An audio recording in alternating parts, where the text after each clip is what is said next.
వాన్పిక్ ప్రాజెక్టుకు సుప్రీంకోర్టులో ఎదురుదెబ్బ తగిలింది. సీబీఐ నమోదు చేసిన కేసును కొట్టేయాలన్న పిటిషన్ను సర్వోన్నత న్యాయస్థానం డిస్మిస్ చేసింది. మరింత సమాచారం మా ప్రతినిధి అరుణ్ అడిగి తెలుసుకుందాం.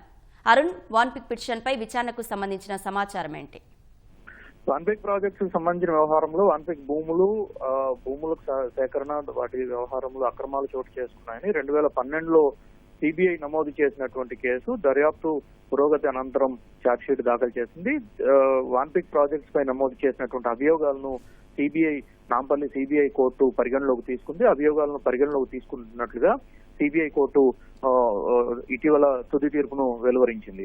సో ఆ నేపథ్యంలో దాన్ని సవాల్ చేస్తూ నాంపల్లి సిబిఐ కోర్టు ఇచ్చినటువంటి ఆ ఉత్తర్వులను సవాల్ చేస్తూ వాన్పిక్ ప్రాజెక్ట్స్ తెలంగాణ హైకోర్టును ఆశ్రయించగా తెలంగాణ హైకోర్టు దానిపైన విచారణ జరిపి సిబిఐకి అనుకూలంగా వాన్పిక్ ప్రాజెక్ట్స్ కు వ్యతిరేకంగా తీర్పు వెలువరించింది.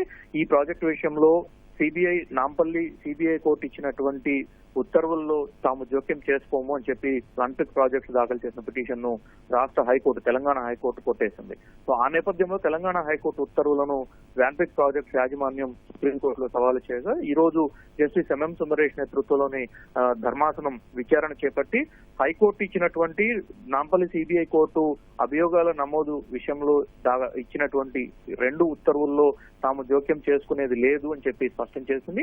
ఈ ప్రాజెక్టుకు సంబంధించి కానీ ఈ పిటిషన్ కు సంబంధించిన విషయంలో తాము ఇప్పుడు జోక్యం చేసుకోబోము అని చెప్పి వాన్పిక్ ప్రాజెక్ట్స్ అభియోగాలను ఎదుర్కోవాల్సిందని చెప్పి స్పష్టం చేస్తూ వాన్పిక్ ప్రాజెక్ట్స్ దాఖలు చేసినటువంటి పిటిషన్ ను జస్టిస్ ఎంఎం సుందరేష్ ధర్మాసనం డిస్మిస్ చేస్తూ ఉత్తర్వులు జారీ చేసింది.